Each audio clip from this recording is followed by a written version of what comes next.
Production funding for Sports Files is made possible in part by Infinity of Memphis has moved to Germantown Road, just half-mile north of Wolf Chase Galleria, and is proud to support WKNO for its quality broadcasting and service to our community. Quality and service? No wonder Infinity of Memphis feels at home on WKNO. the WKNO Production Fund, the WKNO Endowment Fund, and by viewers like you. Thank you. My guest today on Sports Files is iconic sports figure, television analyst, and Basketball Hall of Famer Dick Vitale.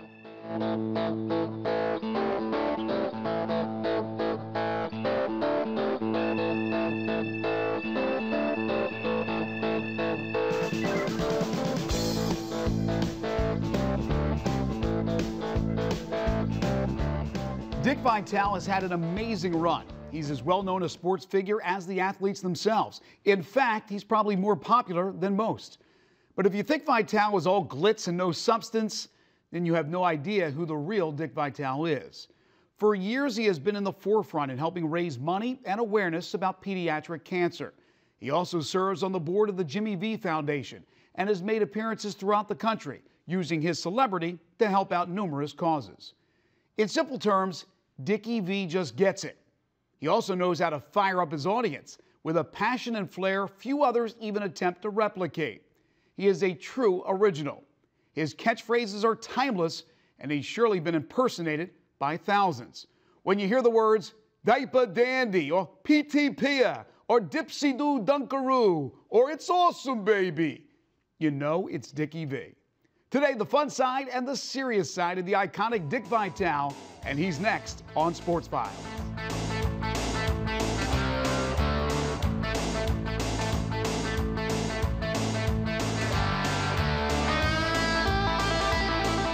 Well, Dick, first of all, great to have you in Memphis. Happy Father's Day to you. Well, thank you. I think Father's Day is certainly very special. I've been getting the tweets from my grandchildren and my daughters.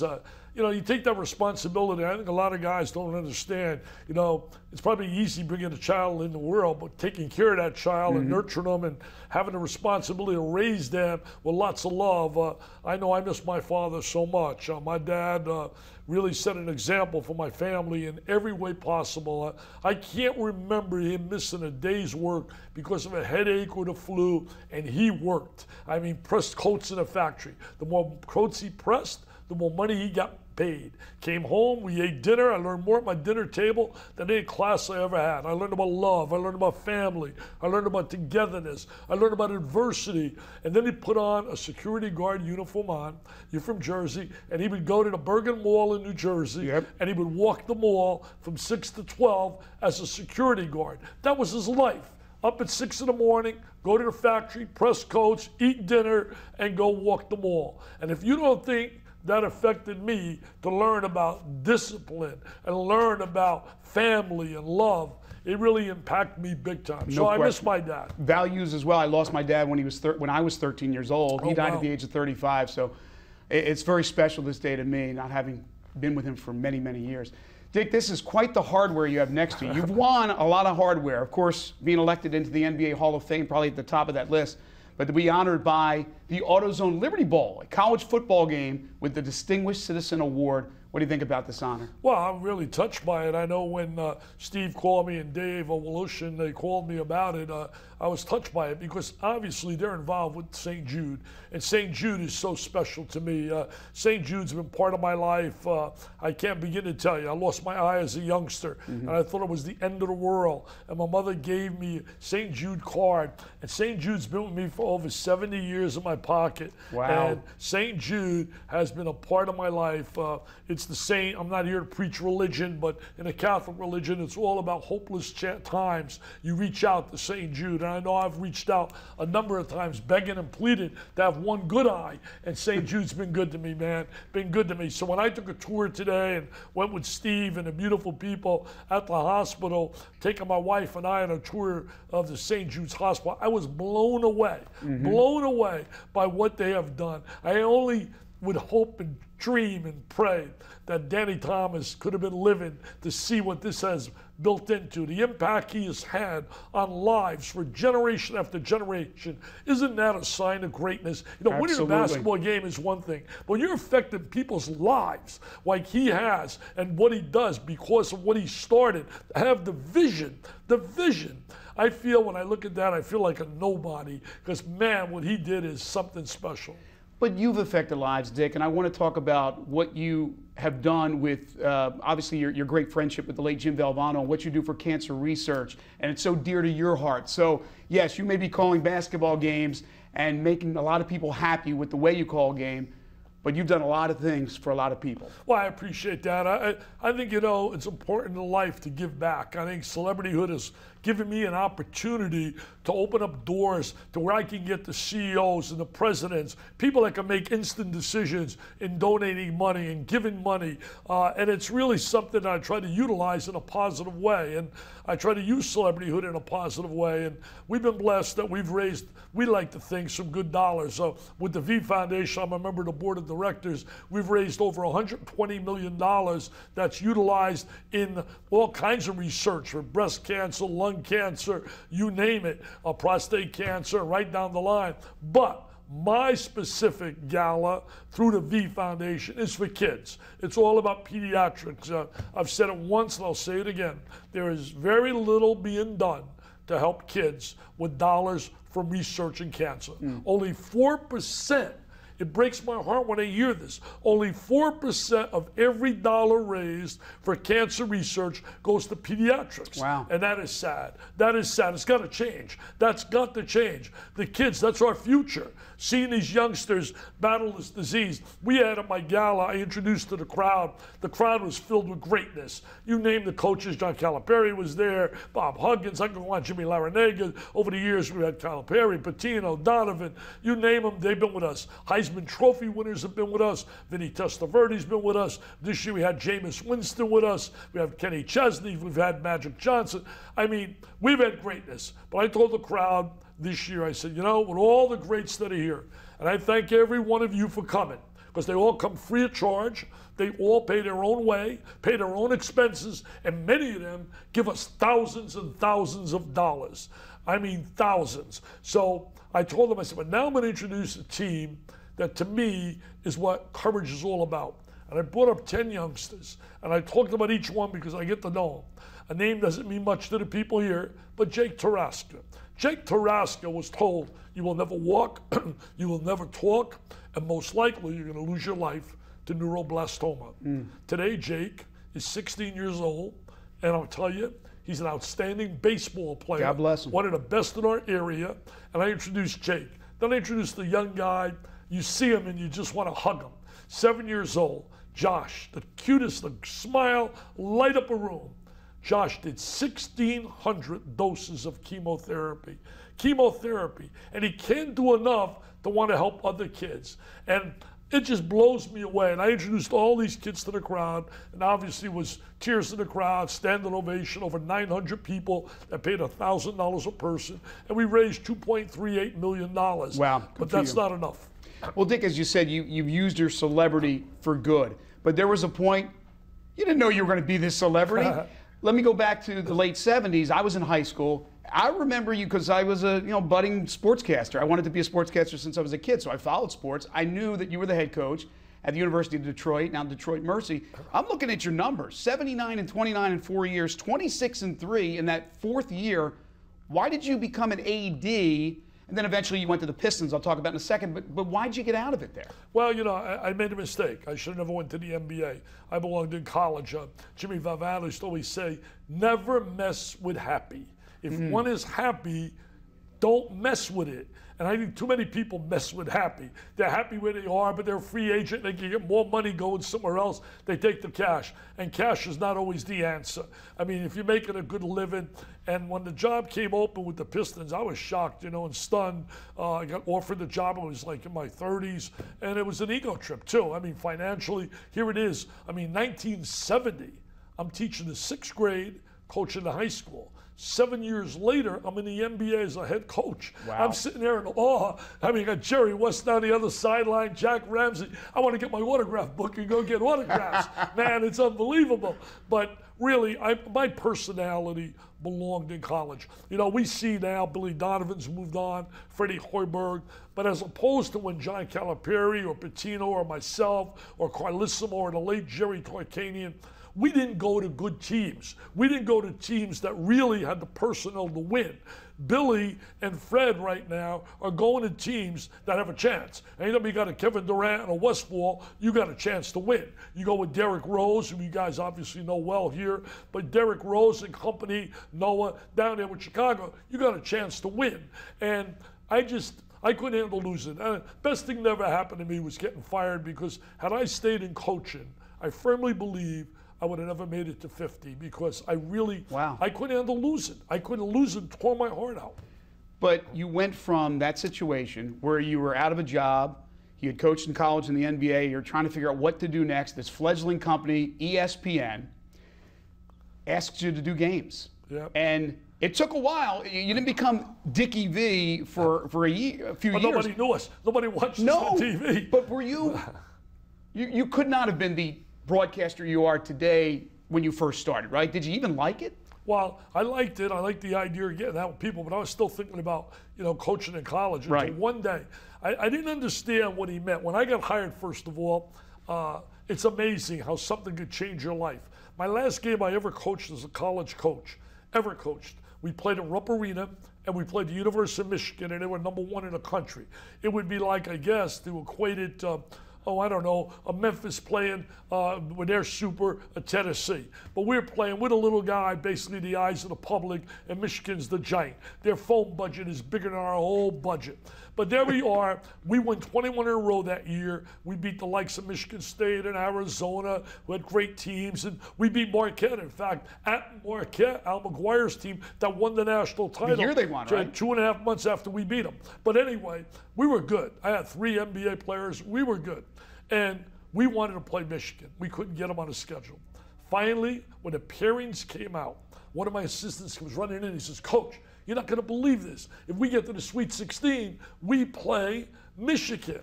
I called the team meeting. Got him in there. Said, "All you guys, all you do is bitch and moan how much you want to play Michigan. All right? You want to play them?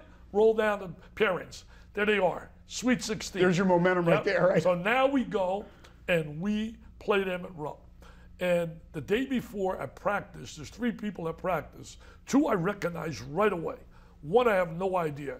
The 2 I recognize, John Wooden and Curt Gowdy. You're a broadcaster. Curt Gowdy's as big as it gets.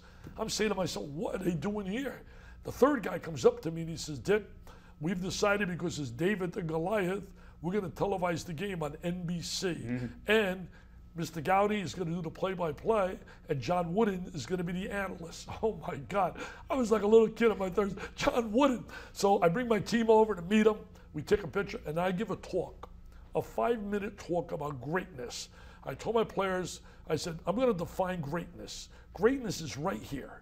Coach Wooden, 10 national titles. Curt Gowdy, every award imaginable as a broadcaster. This is greatness. Little did I know, we get beat, heartbreaker, last minute, we lose an unbelievable game. Well, I get fired by the Pistons, November 8, 1979. A week later, the phone rings. He said, "Dick, you're not going to remember me, but my name is Scotty Connell. I just been named the head of a new network, ESPN." He said, "I was the 3rd guy. I was the head of NBC Sports. I was the 3rd guy with Mr. Gowdy and Mr. Wooden. And when we left the arena that night," he said, "John Wooden and Curt Gowdy said to me, Scotty, I think that guy, interviewing him, he'd be great at TV. His personality." He said, "So I want to give you a chance. I want you to do our very first game on this new network, DePaul, Wisconsin." And I'll tell you the truth, I said, "No, have no interest, no television, don't want no television. I want to coach in college." Didn't your lovely wife over here urge you on?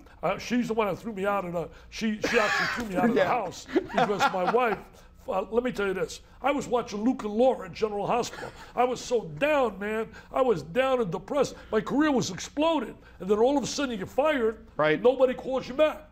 You can calls, can't get anybody to call you, return calls. It was depressing. And then all of a sudden he called me back a week later, and my wife said, go do the game. Stop feeling sorry. You're not the first guy to be fired. You're not the last guy. I went and I did that game. It was like a fresh breath of air. It was unbelievable. I never thought it. So Scotty kept saying to me, don't go to coaching, Dick. He said, there's something. You connect with people. You connect. There aren't many guys that announce that connect. He said, you connect. I didn't know what are you talking about, connect? Right. He said, whether they agree with you or disagree, they react to you. They react. Well, 1983, I go to my first Final Four as a TV broadcaster for ESPN. I walk in the arena and people coming up for pictures, autographs. And Scotty says, didn't I tell you? You connect, my friend. You connect. And right then and there, my life sort of changed because offers came. And if you would have told me from then on, I'd have 13 books I've written, that I've been on a David Letterman with a top 10 list, the Bill Cosby Show, and it was #1. You were offered a sitcom, were you not? Yeah, well, we had so much fun. They did a phony kind of sitcom, but I was offered an opportunity. They flew me to Hollywood to do a sitcom, and when I got done, I told my agents, I said, I'm not interested. Mm-hmm. And they couldn't believe it. And neither could the people. They met me the second time. They said, we're talking a lot different money than what you're making in television. And I said, I have no desire, none. I love what I'm doing. I'm making enough money. I'm happy.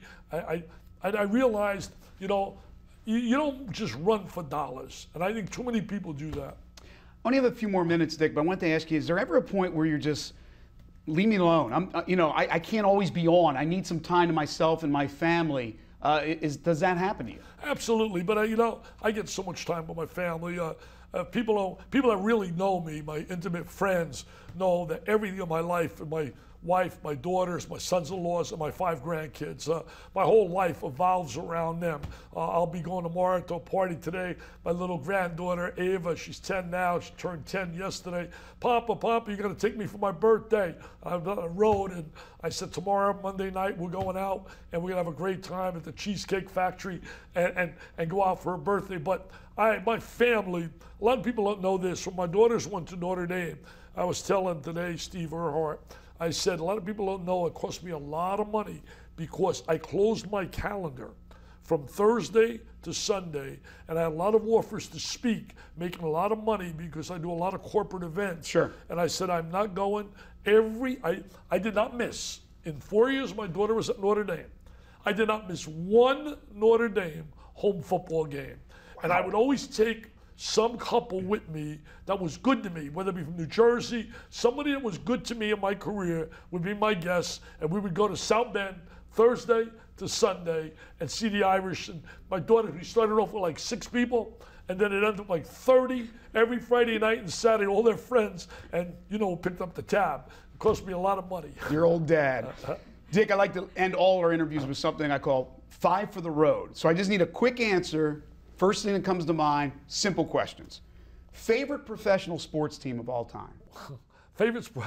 Oh, man, you're kind of tough.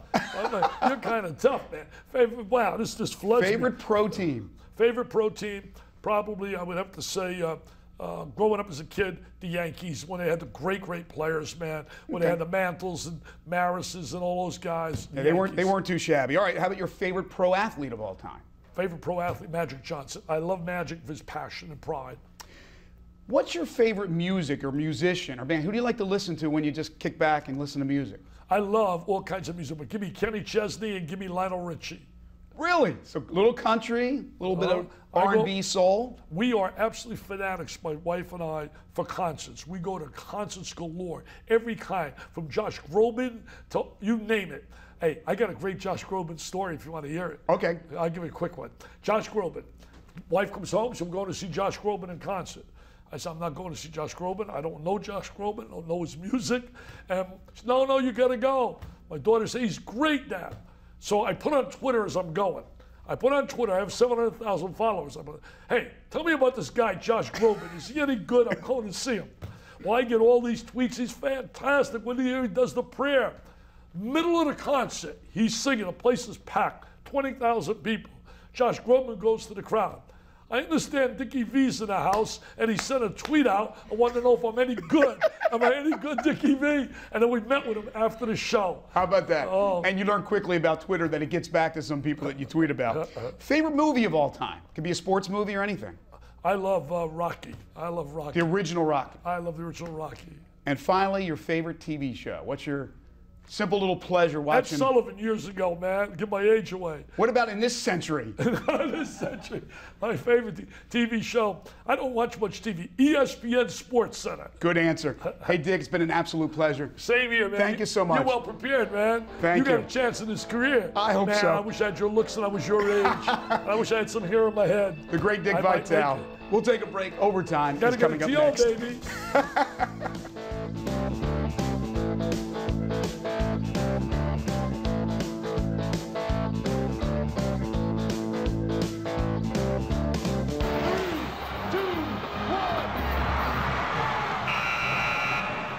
We are less than 2 months away from college football camps opening up across the country, but it's never too early to talk pigskin.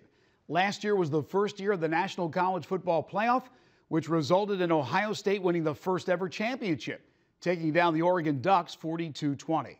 With several weeks left before the end of the regular season, there was a lot of uncertainty as to which 4 teams would make up the playoff. The incredibly competitive SEC West, considered by most as the best top-to-bottom division in college football, had a number of teams in the mix. One of them was the surprising Mississippi State Bulldogs. In Dan Mullen's 6th season at the helm, the Bullies shot the #1 in the country for the first time in school history.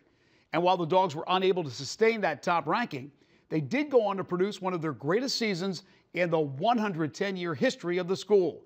Mississippi State would finish 10-3, their second 10-win season ever. They would also get an invitation to play in the Orange Bowl.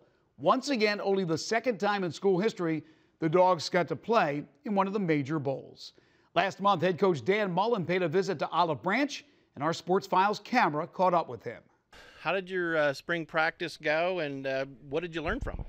Well, I think it went really well. Really pleased with the effort our team gives and how our guys play. We got a lot of inexperienced players. We got some veteran guys coming back, but for us, we like to have a lot of depth.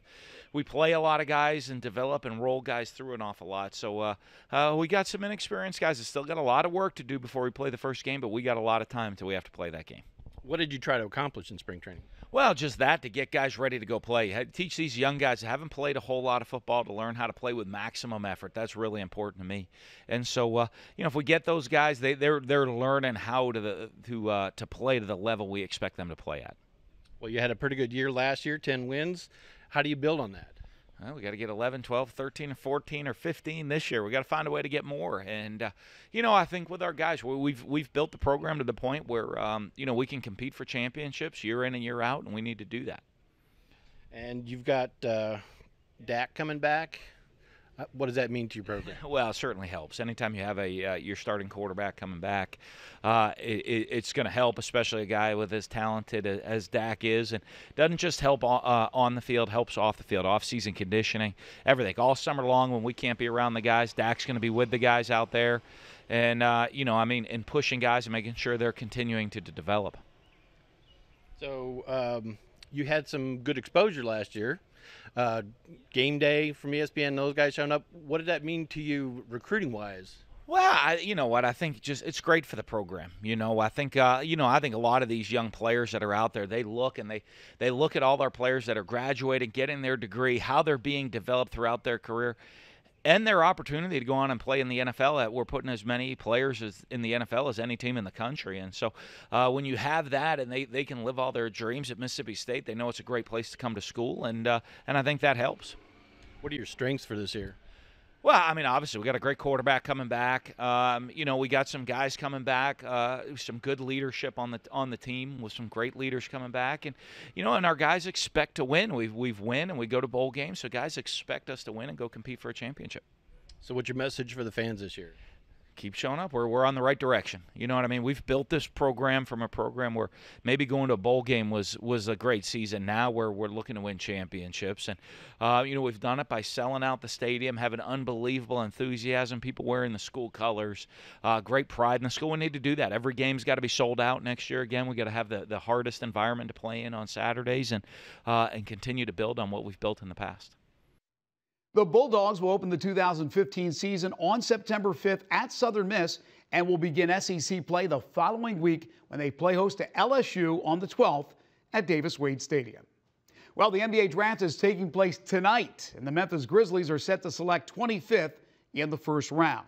The Grizzlies have no selections in the second round, but a move is always possible. In other Grizzlies news, free agent forward Jeff Green has exercised his player option for the 2015-16 season.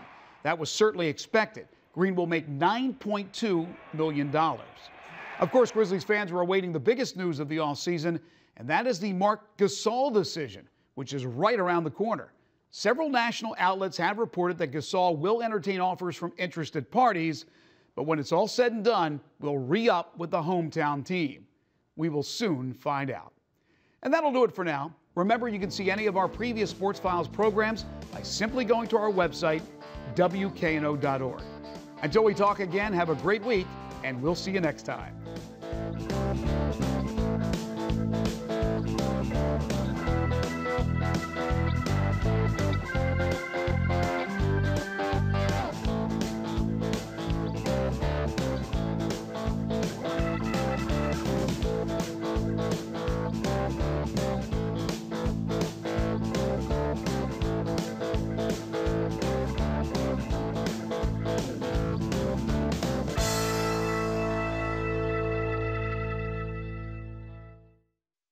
Production funding for Sports Files is made possible in part by Infinity of Memphis has moved to Germantown Road, just half-mile north of Wolf Chase Galleria, and is proud to support WKNO for its quality broadcasting and service to our community. Quality and service? No wonder Infinity of Memphis feels at home on WKNO.